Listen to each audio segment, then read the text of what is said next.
ಕೇಂದ್ರದ ಮಾಜಿ ಸಚಿವ ಅನಂತಕುಮಾರ್ ಹೆಗಡೆ ಅವರು ಮತ್ತೆ ಸಕ್ರಿಯ ರಾಜಕೀಯಕ್ಕೆ ಮರಳಲಿದ್ದಾರೆ ಎಂಬ ಮಾತು ಈಗ ರಾಜ್ಯ ರಾಜಕೀಯದಲ್ಲಿ ಭಾರೀ ಚರ್ಚೆಗೆ ಕಾರಣವಾಗಿದೆ. ಕಳೆದ ಕೆಲ ವರ್ಷಗಳಿಂದ ಪಕ್ಷದ ಸಂಘಟನಾ ಚಟುವಟಿಕೆಗಳಿಂದ ದೂರವಿದ್ದ ಹೆಗಡೆ ಇದೀಗ ಭಟ್ಕಳದಲ್ಲಿ ನಡೆಯಲಿರುವ ಹಿಂದೂ ಸಂಗಮ ಕಾರ್ಯಕ್ರಮದ ಮೂಲಕ ತಮ್ಮ ಎರಡನೇ ಇನ್ನಿಂಗ್ಸ್ ಆರಂಭಿಸಲು ಸಜ್ಜಾಗಿದ್ದಾರೆ ಎಂಬ ಸುಳಿವುಗಳು ಸಿಕ್ಕಿವೆ. ಮಾರ್ಚ್ 8ರಂದು ನಡೆಯಲಿರುವ ಈ ಕಾರ್ಯಕ್ರಮದಲ್ಲಿ ಅವರು ದಿಕ್ಸೂಚಿ ಭಾಷಣಕಾರರಾಗಿ ಭಾಗವಹಿಸಲಿದ್ದಾರೆ ಎನ್ನಲಾಗಿದೆ. ಭಟ್ಕಳವೆಂದರೆ ಹೆಗಡೆಯವರ ರಾಜಕೀಯ ನೆಲೆ, ಅವರ ಹಳೆಯ ರಣಕಣ.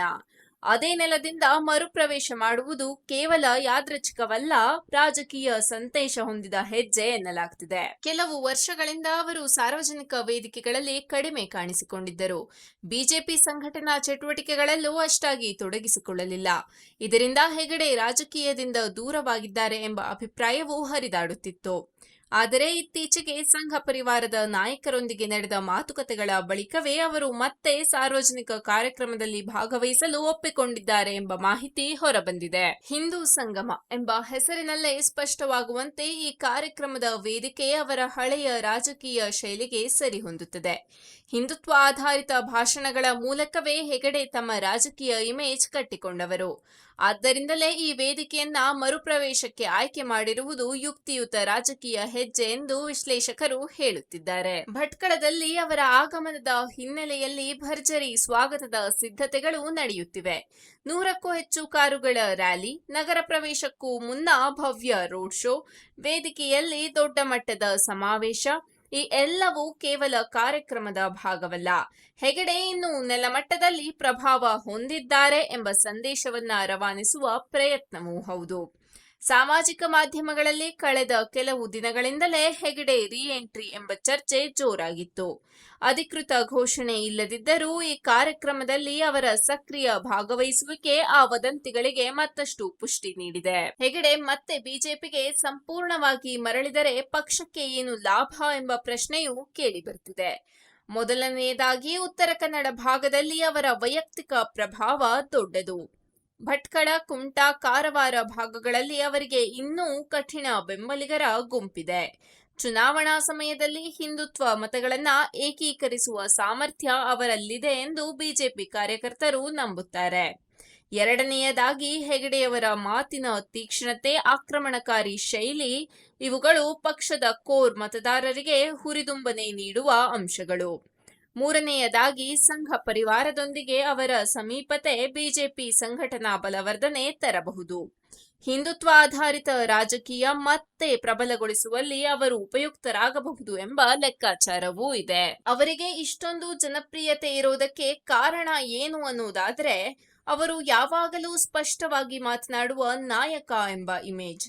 ವಿವಾದಾತ್ಮಕ ಹೇಳಿಕೆಗಳ ಮೂಲಕ ಆಗಾಗ ಸುದ್ದಿಯಲ್ಲಿದ್ದರೂ ತಮ್ಮ ನಿಲುವಿನಲ್ಲಿ ಬದಲಾವಣೆ ತರದೆ ನಿಂತುಕೊಳ್ಳುವ ಧೈರ್ಯವು ಅವರ ಬೆಂಬಲಿಗರಿಗೆ ಮೆಚ್ಚುಗೆ. ಕೇಂದ್ರದಲ್ಲಿ ಸಚಿವರಾಗಿದ್ದ ಅವಧಿಯಲ್ಲಿ ತಮ್ಮ ಕ್ಷೇತ್ರಕ್ಕೆ ಅನುದಾನ ತರಲು ಮಾಡಿದ ಪ್ರಯತ್ನಗಳು, ಹಿಂದುತ್ವ ವಿಚಾರದಲ್ಲಿ ತೆಗೆದುಕೊಂಡ ಕಠಿಣ ನಿಲುವು ಇವುಗಳು ಅವರನ್ನ ಒಂದು ಖಡಕ್ ನಾಯಕನಂತೆ ಕಟ್ಟಿಕೊಟ್ಟಿವೆ.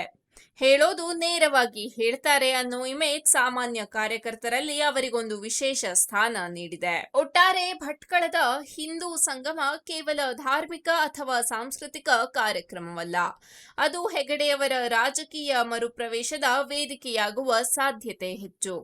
ಅವರು ಅಧಿಕೃತವಾಗಿ ಪಕ್ಷದ ಹೊಣೆಗಾರಿಕೆಗೆ ಮರಳುತ್ತಾರೆಯೋ ಅಥವಾ ಕೇವಲ ಸಂಘಟನಾ ಮಟ್ಟದಲ್ಲಿ ಸಕ್ರಿಯರಾಗ್ತಾರೆಯೋ ಎಂಬುದು ಮುಂದಿನ ದಿನಗಳಲ್ಲಿ ಸ್ಪಷ್ಟವಾಗಲಿದೆ.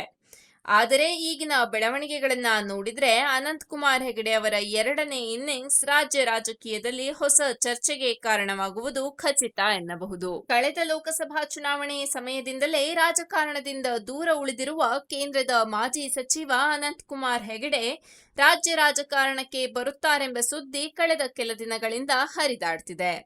ಹಿಂದೂ ಕಾರ್ಯಕರ್ತರ ಪಾಲಿಗೆ ಫೈರ್ ಬ್ರ್ಯಾಂಡ್ ರಾಜಕಾರಣಿ ಎಂದೇ ಗುರುತಿಸಿಕೊಂಡಿರುವ ಅನಂತಕುಮಾರ್ ಮತ್ತೆ ರಾಜಕಾರಣಕ್ಕೆ ಬರಲಿ ಎಂಬ ಅಭಿಪ್ರಾಯವೂ ವ್ಯಕ್ತವಾಗ್ತಿದೆ. ಇದರ ಬಗ್ಗೆ ಈ ಹಿಂದೆ ಬಿಜೆಪಿ ಉಚ್ಚಾಟಿತ ಶಾಸಕ ಬಸನಗೌಡ ಪಾಟೀಲ್ ಯತ್ನಾಳ್ ಸ್ಫೋಟಕ ಹೇಳಿಕೆ ನೀಡಿದ್ದರು. ರಾಜ್ಯ ರಾಜಕಾರಣಕ್ಕೆ ಬರುವ ವಿಚಾರ ಸಂಬಂಧ ಅನಂತಕುಮಾರ್ ಹೆಗಡೆ ವೈಯಕ್ತಿಕವಾಗಿ ಎಲ್ಲೂ ಪ್ರತಿಕ್ರಿಯೆ ಕೊಟ್ಟಿಲ್ಲ. ಸಾಮಾಜಿಕ ಜಾಲತಾಣದಲ್ಲಿ ದೆಹಲಿಗೆ ಬುಲಾವ್ ಎಂಬ ಸುದ್ದಿ ಹರಿದಾಡ್ತಿದೆ.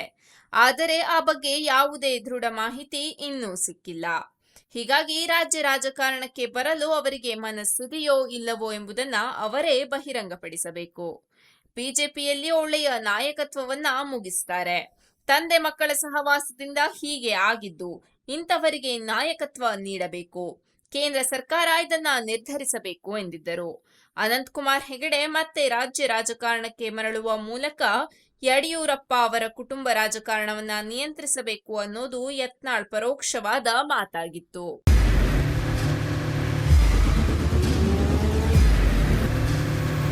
ಪ್ರಜಾಮಾರ್ಗ ನ್ಯೂಸ್, ಇದು ಜನಸಾಮಾನ್ಯರ ಧ್ವನಿ. ನಮಸ್ಕಾರ. ನೀವು ನೋಡ್ತಾ ಇದ್ದೀರಾ ಪ್ರಜಾಮಾರ್ಗ ನ್ಯೂಸ್. ರಾಷ್ಟ್ರದ ರಾಜ್ಯದ ರಾಜಕೀಯದ ಬಗ್ಗೆ ಹೆಚ್ಚಿನ ಸಿನಿಮಾ ಅಪ್ಡೇಟ್ಗಳಿಗಾಗಿ ಫಸ್ಟ್ ಲೈಕ್ ಮಾಡಿ, ಸಬ್ಸ್ಕ್ರೈಬ್ ಆಗಿ, ಹಾಗೆ ಫಾಲೋ ಕೂಡ ಮಾಡಬೇಕು.